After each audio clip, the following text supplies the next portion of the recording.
is, do you have what it takes to be part of maybe the Bowling Green assembly team? So with me here today, I have Chuck Valentini. Chuck is going to introduce his...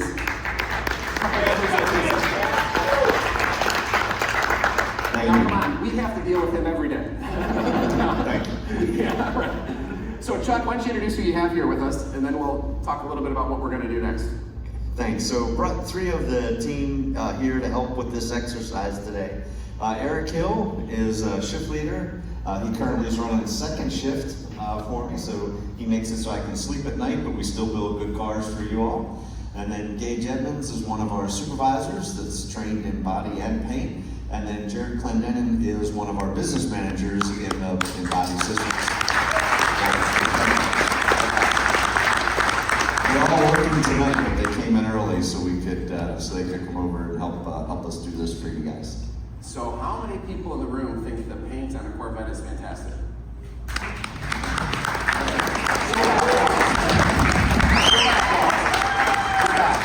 The paint certainly helps to sell a lot of cars, there's no doubt, right? And the paint shop's a great example of flexibility and innovation for sure. Thank you for what all of you do. So today, we're going to give some lucky volunteers the chance to see what it would take to help out with the paint shop. You know, when you buy a Corvette, you certainly buy all of that performance, but you're also buying a work of art, right? Does everybody agree with that? You're buying a work of art. It absolutely looks spectacular. And that work of art takes a lot of work. And a lot of it takes place in the paint shop. Some of it is the glorious stuff, kind of like laying sod, where man, you paint, Roswell, or you paint red mist metallic, it looks gorgeous right away, and you go, aha, look how good that is. Some of it requires a bit more finesse. And we want it to be a work of art regardless of where you look at it. So when we have a hood, for example, right, we want the top color to be your top coat, the color of your car, but when you crack it open, we want it to look good as well. We don't necessarily want you to see the overspray. So we do what's called a blackout process on the hood. So I'm going to play a video. Chuck's going to talk to the video to describe to you what's actually happening in the video.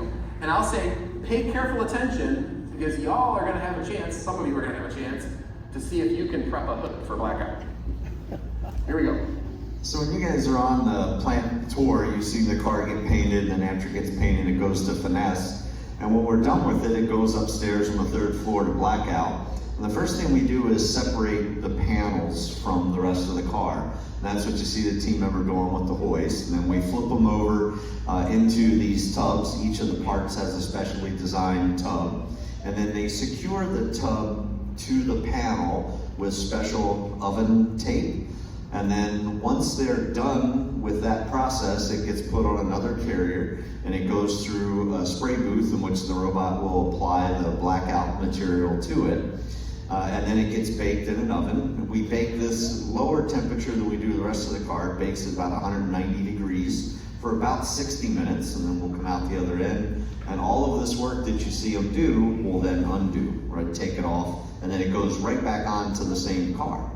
And so these team members you see it looks simple, right? Just applying tape. But this is a great example of technology with people, right? Because we have an extremely high-tech paint shop over there, but yet this is a task that requires more craftsmanship of people. And you think, well, how hard is it to put tape on? Well, a few of you are gonna get the chance to see how hard that is, because in this video, they make it look easy, which is kind of a lot of what you see when you're in our plant, where our team is highly trained and they make tasks even like this look easy. But as you'll see, this is not easy to do. And it's important that they get that right, because that has to hold through the spray process so the blackout material doesn't get onto the A surface, and then has to stay there until after the oven bake, and then we separate it. So we're gonna give you a chance to see what is that going to be like. All right, so we are gonna need a total of 6 volunteers, and I really want a good sport to start. No, that's not what I want. I want a grand sport to start. Dennis, why don't you be our first volunteer? Come on up. Dennis, you can be our grand sport volunteer. You can be over here in Roswell, and I'm gonna ask my friends in the paint team, pick 5 other volunteers to come on up. And what we're gonna do here is really a head-to-head challenge, because this is Corvette after all. So we are gonna do a race. We're gonna see which team of 3 can prep their hood for Blackout the fastest, all right? But Corvette's not just satisfied with speed, you have to have the right quality, right?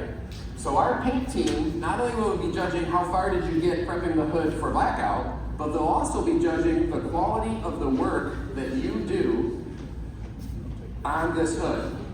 And keep in mind, this hood, does anybody here have a car on order?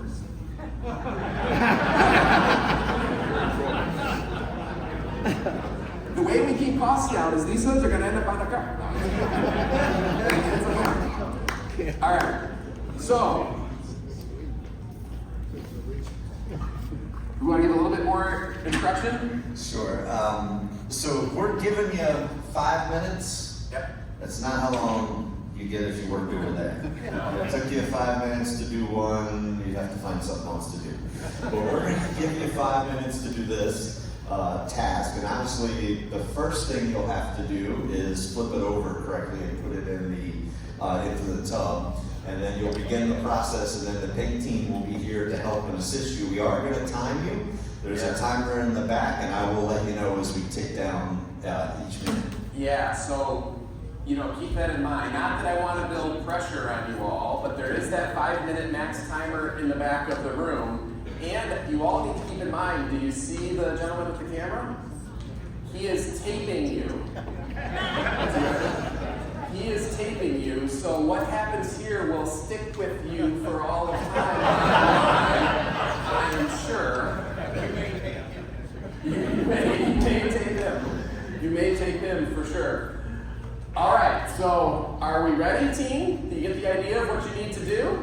Do you understand your quality standards? If not, we have paint shop experts standing next to you as well. I got to hit the next slide, I'm being told. Oh yeah, here's the standard. Thanks, Rachel, for that. So here's your quality standards, right? Minimal gaps, wrinkles, or bubbles, right? We can't have sloppiness that allows paint to get in the wrong spot. You have to have straight, consistent lines that follow the contour of the hood. It has to have a uniform look and feel. And a big trick is that tape has to be in that channel between the body color and the Blackout area. If you're too short or too long to that channel, that will definitely be demerits to your performance. All right? So there are your quality standards. Those are going to persist on the screen because Rachel likes giving more help than I did, apparently. Everybody got your sticky fingers ready? On your mark, get set, go!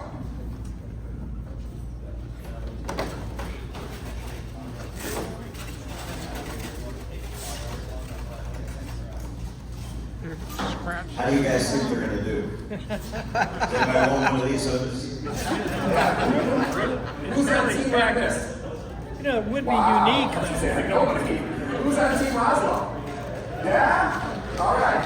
And oh, by the way, we've given them a tremendous head start because these hoods have actually been blacked out already, so it's a little easier to see where the tape needs to ride.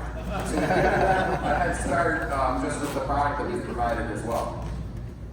And I do have to tell you, don't forget, everybody, that there is swag on the line. These fantastic toiletry bags that are, of course, C8 flag logo. That's that massive tape. Well, You all read the instructions, right? That's bad. One minute down. Already down a minute. I have to ask, and Gerald, this is a team of 3, not a team of 4. I have to remind everybody of the quality standards that say no bubbles or creases or folds because I'm not even next to the hood. I'm way up here on the stage and I'm kind of seeing some bubbles, creases, and folds. We need to do better than that. Haven't you guys painted at your house before? Yeah, I don't think I'm hiring these guys to paint my house. Yeah. He's only done like 12 inches. We're at the 3 minute, 16 second mark left. Oh yeah, I don't know. I see some bubbles. You got 3 minutes left. If you were across the street, this part would have already been done. It's already supposed to be else's car by now. Oh my goodness. Pick up the paint. Yeah, these are from John Andrews' previous company vehicles. That's where these are from.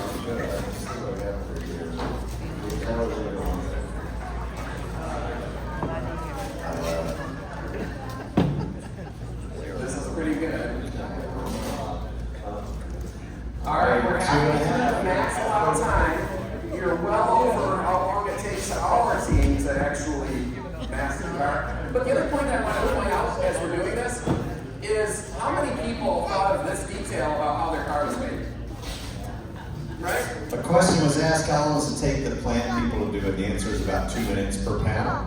And the hood, by the way, is in the middle of hardness to do. Deck lids are the easiest. Hoods then would be after that. Hatches and tonneaus, because they're bigger and have more curvature coming down the sides of them, are harder to do. So it would have been harder if we would have brought those panels over. They would not have gotten it. Oh, it seems like time has got Is your sticky team because we losing? are under 2 minutes left and neither one is done. You're well over the production time. But back to the fact that nobody ever thinks of having to do this in the factory. There are millions of things like this in the factory that we have to figure out and do to build the cars that you love, and we're happy to work out those details. And the interesting thing is we don't just like dream up a way once and hey, this is how we're going to do it. Our team continuously improves that over time, right? So we get better and better at doing it. We provide our team with the resources that they need to do their job better and better over time for quality, for safety, for throughput. And that's, by the way, how a key reason why Corvette remains affordable and attainable for everybody, right? Because of the continuous improvement that we drive when we handle all of these details along the way. You got 1 minute left, folks. Well, 1 they minute. have less than a minute, Chuck. That says 55 seconds. Hey, Eric, based on what I'm seeing over here, don't let Jared train anyone tonight. This is Come on, Jared. This is not looking so good. How many tape people do you actually go through? How many tape people do you actually go through? Like, we don't go through the people, we meet the people. I'll try to keep that. The question is, how many cheap people do we go through? There's 6 here that I'm pretty sure aren't going to make it. Oh, yeah. Yeah, pretty much. Yeah, how many people take to find a good one? You got 20 seconds left. We have to watch the paint dry. Yeah. Imagine if you could wrap Christmas presents every day. Like, that's kind of what this job is. 8, 7, Oh, 6, coming down, you got 5 seconds. 4, 3, 2, 1. Hands up. That's it. All right. So I will I'll happily tell you that you all are overcycle. It was way long. That's superior craftsmanship. Today it is. All right, what kind of car do you have? 19 grams, 24 minutes. Oh, awesome. 24 mid-engine. Redness metallic? We're going to go swap this one out for you. You said this is craftsmanship. Just check. This tape's sticking up. What do you think's going to happen when the robot comes by spraying? You gotta push it right down. It's going to, you know what it's going to do? It's going to push it right up and then get black paint under here. Yeah. Yeah. So we got some quality issues going on over here. How about over here, Chuck? What are we thinking? Chuck's going to have to declare a winner. Chuck's got the hardest job in the room right now because there's going to be 3 people that are upset with him after he's done with Chuck, this. Chuck, I can help you out. Well, What are we thinking, Chuck? they both lose. Since I have to declare one winner, the quality of this one's a little bit better.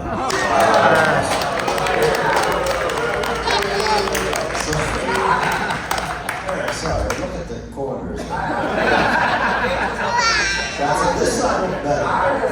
Okay, Then there was no chance anybody in this room was going to meet Chuck's standard. So I was pretty sure that we were going to end up in a situation. So we did bring 6 toiletry bags. So it's not normal for Corvette to hand out participation ribbons, but in this case, the training maybe wasn't complete and the standard was pretty tough. So thank you very much for being great sports.